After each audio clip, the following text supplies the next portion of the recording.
Welcome to Karma Canvas, the illusion of worlds. Vasistha reveals the nature of existence. In the sacred forests of ancient India, where the Himalayan peaks touch the clouds and the rivers sing eternal songs, there exists a timeless dialogue between wisdom and seeking. Here, in this realm where spirit breathes through stone and soil, the sage Vasistha, keeper of the highest truths, sits beneath an ancient banyan tree. Before him sits Prince Rama, his noble countenance etched with the eternal questions that burn in every sincere seeker's heart. Today, a conversation will unfold that will shake the very foundations of what we believe reality to be. The prince has spent years in spiritual study, learning of the creation of worlds, the sustenance of the cosmos, and the ultimate nature of being. Yet confusion clouds his understanding. Rama has heard many philosophers speak of how the universe remains dormant in seed form within the supreme Brahman, waiting through each cosmic dissolution to manifest again in the next epoch.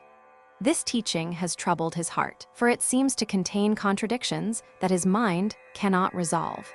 He turns to the sage with deepest reverence, ready to have his confusion illuminated by the light of true knowledge. Revered sage, I bow before your infinite wisdom. I come with a question that troubles my heart deeply. Many teachers have told me that this entire universe, with all its countless beings and worlds, remains in a seed state within the Supreme Being during cosmic dissolution. They say that when creation manifests again in the next epoch, all these worlds emerge from that divine seed. Please, wise Vasistha, how can this be true? And should those who teach this doctrine be regarded as enlightened or as suffering from ignorance? Rise, dear Rama, and listen well to what I shall reveal. Your question pierces to the very heart of the deepest delusion that clouds the minds of countless philosophers and spiritual teachers. Those who declare that the universe exists in seed form within the Supreme Being are not enlightened, they are bound by profound ignorance. This is a perverted view, my child, one that deludes both the teacher and all those who hear such teachings. Let me illuminate this darkness with the light of true understanding, for this confusion has obscured the vision of many sincere seekers. Consider carefully the nature of a seed, Rama. When we say a seed contains a future tree, this statement holds validity because both the seed and the sprout that emerges from it are material objects. They are tangible things that the senses can perceive and the mind can comprehend. We can touch the seed, measure it, observe how it transforms into the tree. Both exist within the realm of what can be experienced through the body and mind. But now tell me, dear Prince, what of that which lies utterly beyond the reach of both mind and the senses? How can that which transcends all perception be a seed for anything whatsoever?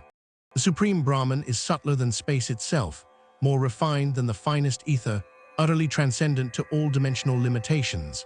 Tell me, Rama, how can there exist a seed of the universe in that which is formless, boundless, and beyond all attributes? If the universe truly existed within Brahman in any form whatsoever, even as a potential seed, then surely it must manifest in some way that could be perceived. Yet when we contemplate the nature of the Absolute, we find no trace of this universe. There is nothing to be seen, nothing to be grasped, nothing to be known through the ordinary faculties. This itself is the greatest evidence that the universe does not exist within Brahman as a seed. But sage, if the universe does not exist within Brahman as a seed, then how does it emerge after cosmic dissolution? What cause brings forth this magnificent cosmos that we see all around us? I am deeply perplexed by your words, for they seem to contradict everything I have learned from other teachers. Please, illuminate my confusion further, for your explanations are beginning to shake the very foundations of my understanding. Most excellent question, dear Rama. Now I shall demonstrate the logical impossibility of this seed doctrine through reason itself.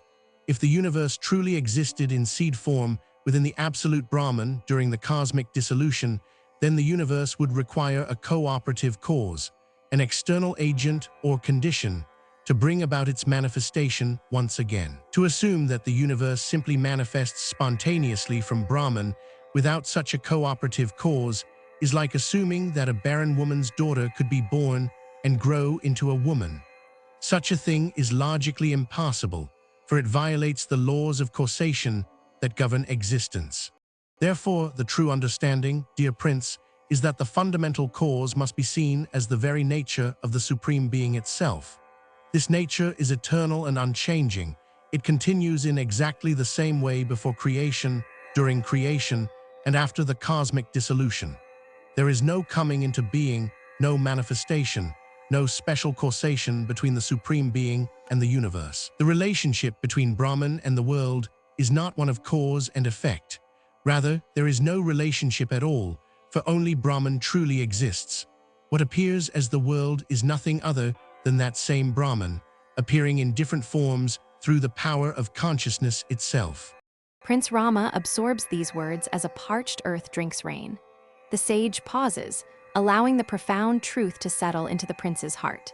The teaching now turns toward an even more subtle revelation, a vision that will transport understanding beyond the rational mind into the realm of direct perception. Vasistha prepares to offer an image so vivid, so alive with truth, that it will forever transform how Rama perceives the nature of manifestation and the relationship between the eternal and the temporal. Now hear this sublime image, Rama, and let it penetrate to the very core of your being. Millions upon millions of universes appear within infinite consciousness, exactly as specks of dust appear within a beam of light that streams through a small opening in a roof into a darkened chamber. In the outer sunlight itself, far beyond that room, those specks of dust are never seen, are they? Similarly, these infinite universes appear within consciousness, yet they are not present in the supreme non-dual consciousness. Do you understand what I am revealing? The universes are non-different from infinite consciousness, just as a person's very nature is non-different from the person themselves. Vasistha, your image pierces my understanding like lightning illuminating the darkest night. I begin to perceive the truth you reveal.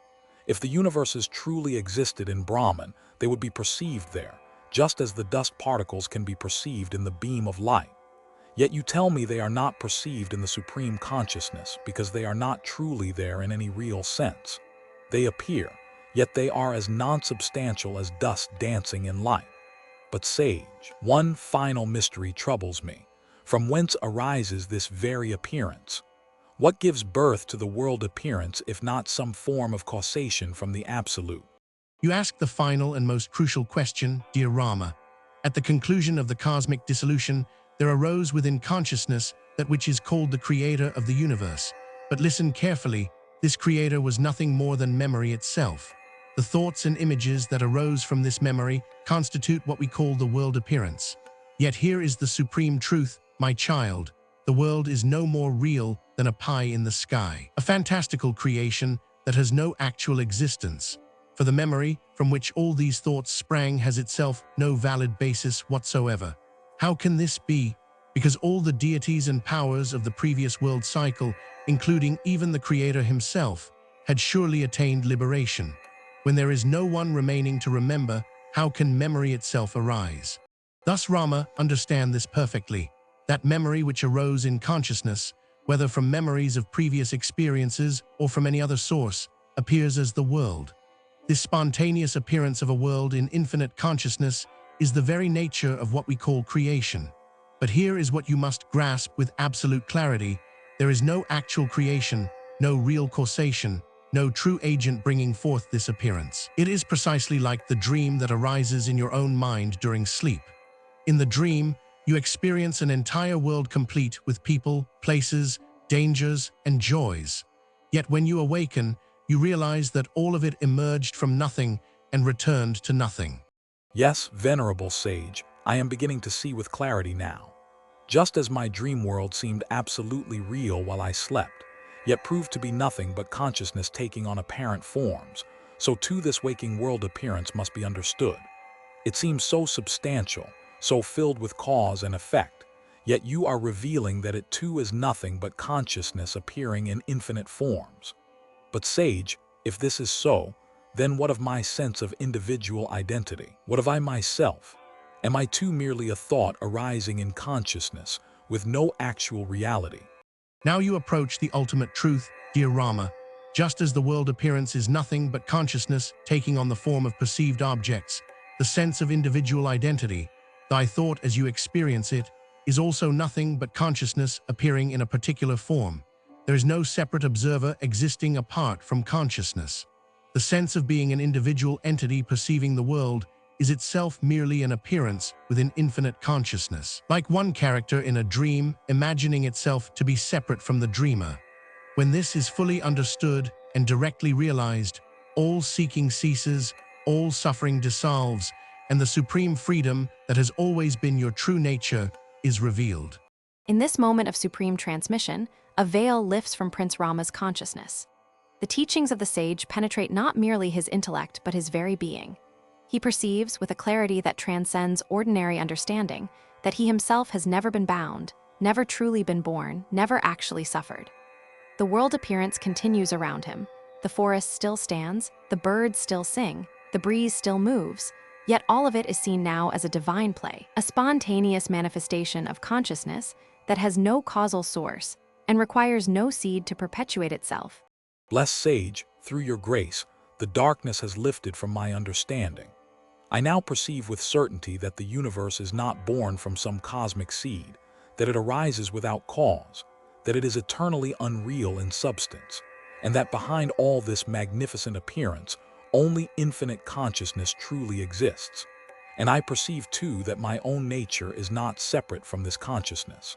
I am not the limited individual I imagine myself to be, but the very awareness in which all appearances arise and dissolve. There is no one here who seeks liberation, for there was never anyone actually bound. There is only this eternal, causeless, spontaneous appearing and disappearing of consciousness within itself. Thank you, Supreme Master, for this most precious revelation. The teaching, the universe is not truly created from Brahman, but appears spontaneously within infinite consciousness like a dream, entirely unreal in substance, yet experienced vividly, with no causal relationship between the absolute and the apparent world. Subscribe to Karma Canvas for daily wisdom from ancient spiritual traditions.